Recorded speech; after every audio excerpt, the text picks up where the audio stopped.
শেখ, আমরা সমাজে ভয়াবহ আকার ধারণ করেছে পরকীয়া। মারাত্মক এই পরকীয়ার কারণে ফ্যামিলি নষ্ট হয়ে যাচ্ছে, দুটি পরিবার।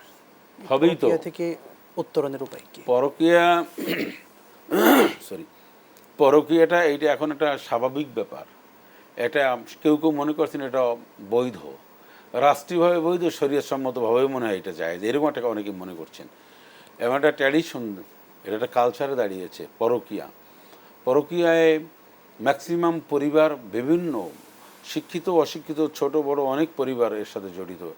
ম্যাক্সিমাম পরিবারের একটা বা বড় অংশ, পরিবারের বড় একটা অংশ এর সাথে জড়িত। এটার কারণ হচ্ছে এইটার যে অপকারিতা, এটার যে ভবিষ্যৎ, এটার যে ফিউচার, একটা ফ্যামিলিকে তছনছ করে দেয়। একটা ফ্যামিলি যে লণ্ডভণ্ড হয়ে যায় পরকীয়ার কারণে, এইটা বোঝে না, এটা বোঝানো হয় না।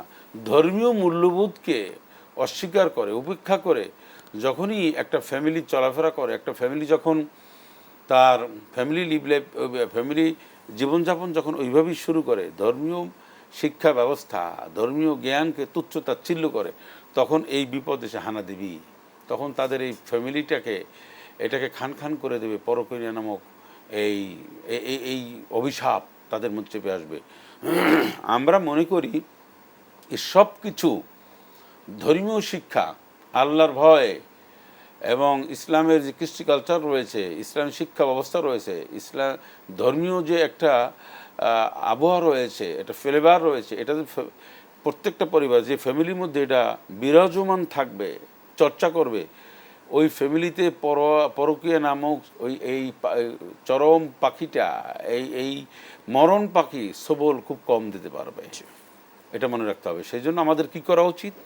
আমাদের ধর্মীয় মূল্যবোধে বিশ্বাসী হওয়া উচিত, ধর্মীয় কৃষ্টি কালচার আমাদের পরিবারের মধ্যে লালন পালন করা উচিত, আমাদের প্র্যাকটিস করা উচিত। ছেলে মেয়েদেরকে ছোট্টবেলার থেকেই চরিত্র, আমল, আখলাক এবং আল্লাহর ভয় এগুলি তাদেরকে শেখানো উচিত। নিঃসন্দেহে। বিশেষ করে আমরা বলতে পারি বিয়ের পূর্বে অন্তত ছেলে এবং মেয়ে উভয়কে একটা ফ্যামিলি গাইডলাইন যেটা আছে ইসলামিক ওয়েতে, সেটি তাদেরকে জানা একান্ত জরুরি।